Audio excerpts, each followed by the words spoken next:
Hi, I'm going Monday from Brighton Bear Weekend. You have Reuben here. How are you doing?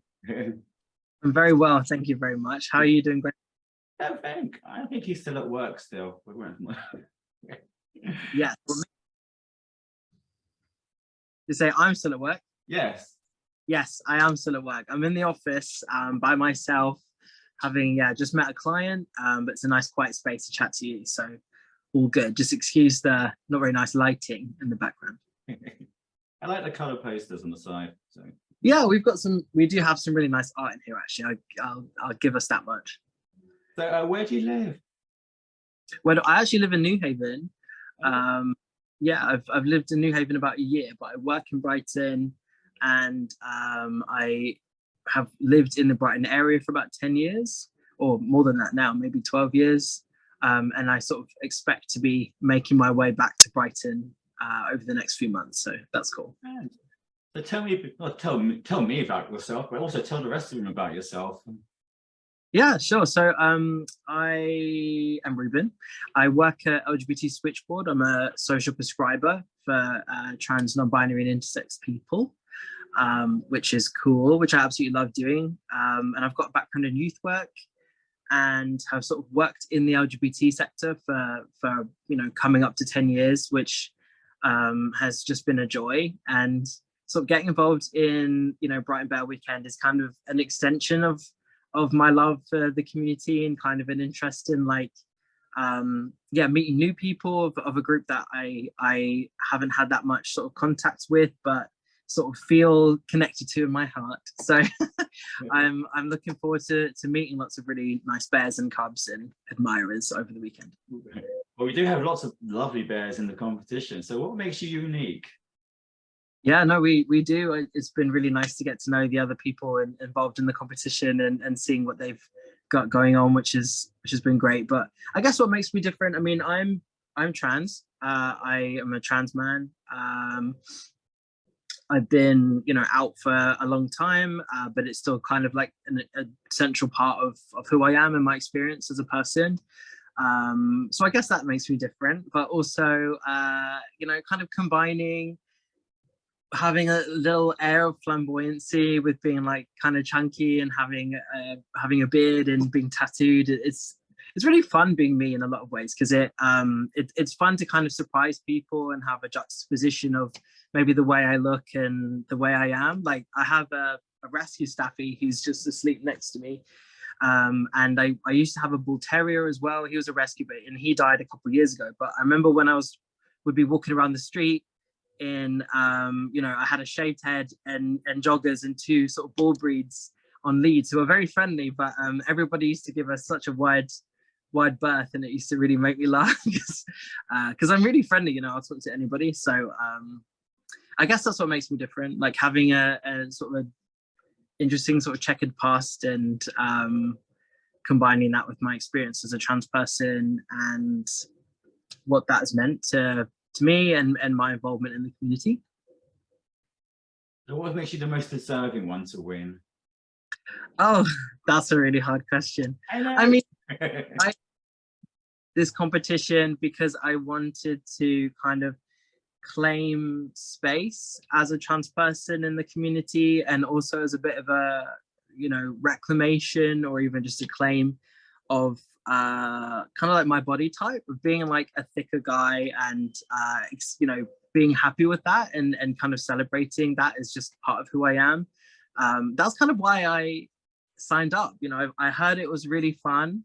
I've heard only great things about Brighton Bear Weekend, and it was really kind of to prove to myself that I could do it, because even though I'm coming across maybe like quite confident in this setting, being on stage and in various levels of undress is not something I've done before.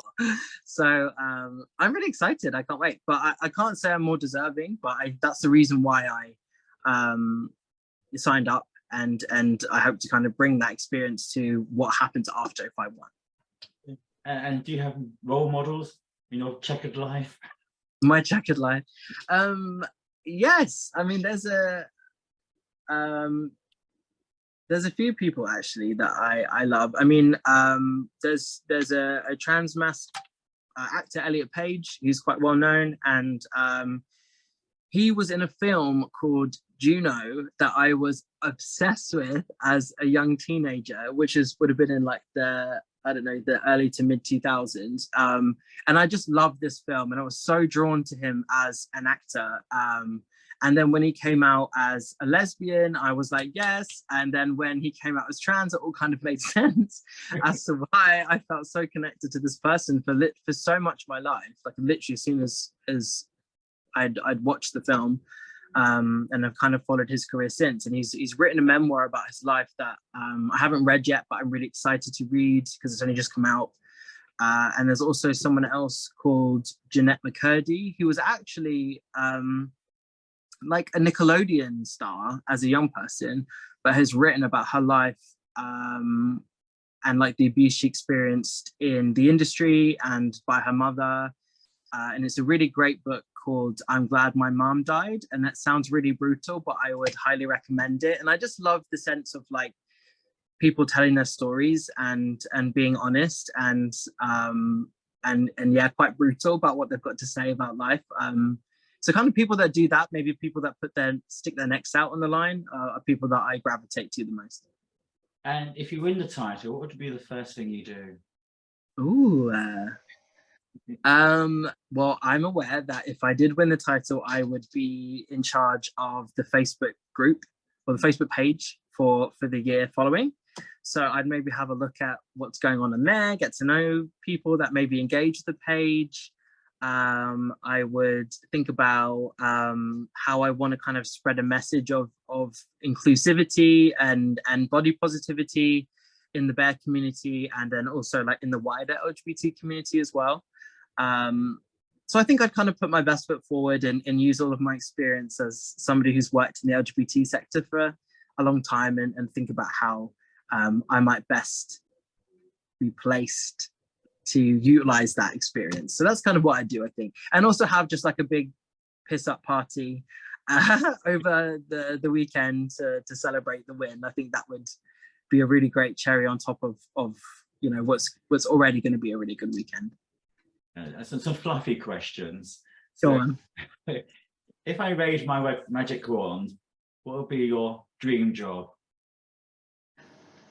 That's a great question. I mean, I genuinely am not just saying this because I feel like it's an obvious thing to kind of say, but I work at LGBT Switchboard as a social prescriber for trans people, and I absolutely love that job. I love this job that I've got. I bring my dog to work. The team's amazing. I love my clients and the work that I do. And at this point, I can't really imagine changing that. But in a different life, I have like, if I had to retrain and not work in the sector, I'd like to be a carpenter. Okay. Build people some really fancy built-in wardrobes or something very butch and mask and dirty like that. Or I would love to have a dog rescue. I think that would be, I'd love to have a combination where I could work in the LGBT sector and have a dog rescue. That would be the ideal. An LGBT dog rescue centre, yes. No, I think I've actually thought about that, Graham, that I would work with LGBT young people with like mental health issues and get them to help me in the dog rescue. No, see that working, yes. Yeah, because I've seen but if you had a fantasy place to live, where would you want to live? A place to live? Yeah, in the whole wide world. Such maybe a really obvious answer, but I just got back from Berlin. And I would 100% say Berlin. I would love to live in Berlin because it's such a great city, a great combination of like culture and debauchery, which is my favorite kind of combination. I'm sure Berlin would love you as well. Well, it seemed to while I was there, so Berlin would like to have me back. And if I can grant you one special ability or talent, what would you have? I actually think about this question an unreasonable amount. And I've kind of circulated different things, but what I've got at the moment is I'd really like to be like a really, really good, if not the best in the world, at pole dancing. I I just imagine it like me, my like little 5'5" chunky bear trans self, like swinging around the pole. I think that would be really fun. That's my answer, or just generally a dancer. I wish I could dance, but I absolutely cannot. We look forward to seeing your pole dancing on the stage then. Oh gosh, don't tempt me. I'll show you what I've got so far. It's not very much. And finally, is there anything else you want to share with us? I guess it would be to have a really great time at the Brighton Bear Weekend, alternate soft drinks, make sure your friends are okay, find shade, don't take any substances for the first time, all that good kind of safety stuff, and just have a really great time with people that love and celebrate and see you, and kind of celebrating the kind of the bigger bear body for all of its sexy glory. So that's kind of what I'd say, really. And thanks, Graham and Brighton Bear Weekend for hosting this competition and kind of including me and having me in it. So it's been really fun so far, and I'm excited for the big event. I like the way you say so far. So if you want to vote for Reuben, you can vote for him on brightonbearweekend.com. You can also see him in person and vote for him again on Friday, the 7th of July in Dorset Gardens. And if he wins, he'll be taking his fashion crown on the Saturday afternoon. So vote for him. Vote for him now. Go out there. Stop clicking. Click, click, click. But you can only click once. Get your friends to click. So Yep. Great. So thank you, Reuben. We'll see you soon. Bye.